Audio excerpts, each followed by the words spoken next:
they come to the show and stuff like that, some of them are very intimidated by that. Like rappers, most especially. Rappers are intimidated by the dabs. For real. Like, they'll smoke the blunts. Yeah. They'll smoke the joints. But my you know, my peers, they don't like doing the dabs, man.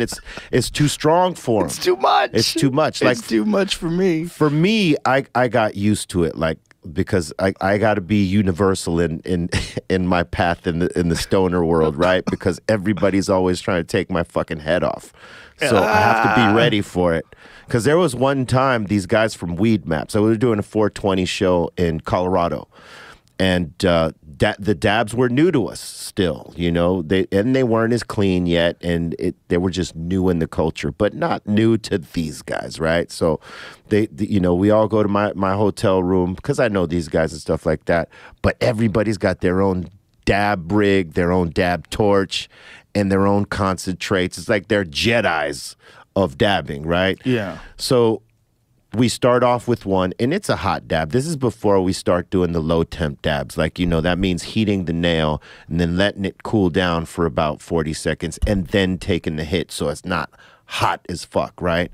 This is when we're like heating the nail, let it cool down 10 seconds, and then go for it. And man, that is the most devastating way you could do this, right? So I took three hits. We all a piece took 3 hits, right? And there was probably about 6 or 7 of us.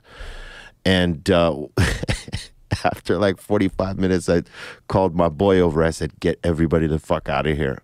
I need like a few minutes to gather myself. Hey, man.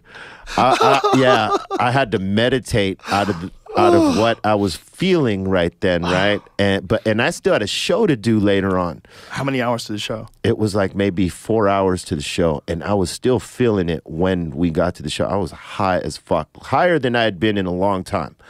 And none of those guys made it to the show. They all went home and slept. I went and did a fucking show, you know?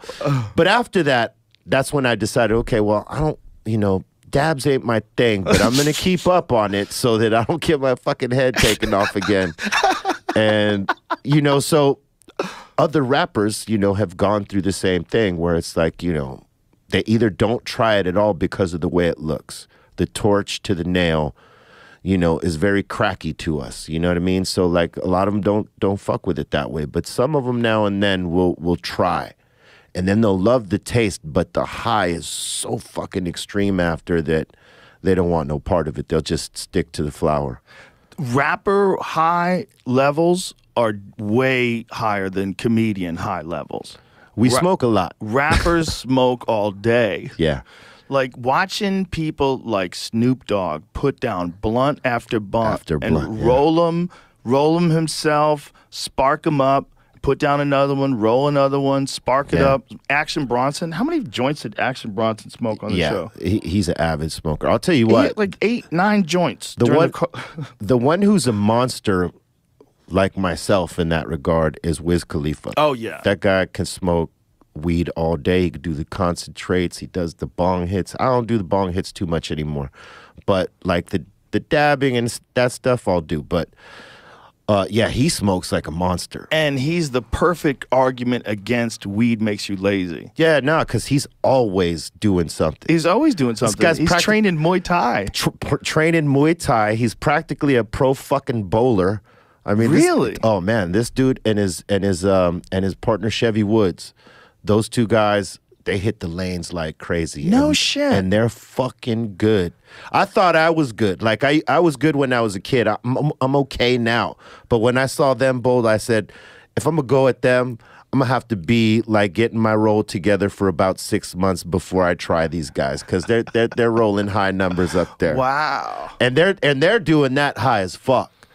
You know, they're not sober in their rolling sober. They're high as fuck going in there, getting some good numbers, man. I was like, okay, Wiz. That makes sense. That's because bowling is a feel thing. Yeah. You know, it makes sense that you would like a better feeling of where the ball's going to go if you're high. For me, any physical activity when you're stoned, when you're an avid stoner, right? Like to me, it puts you in a zone where you can concentrate more on the shit you do. Like, so for instance, I do archery with my daughter.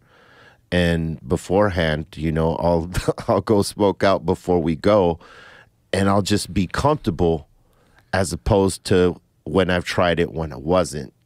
And there's just something like it settles me in. My targeting's better, my breathing is better, all that. And even as it relates to workouts, I feel like I could work out longer than if I'm like, put it this way, for example, if I'm not stoned, I'll set the time that I'm going to work out, hour and a half. And on that hour and a half, I'll stop. But if I'm stoned, I'll lose myself in it, and I'll go longer than that hour and a half.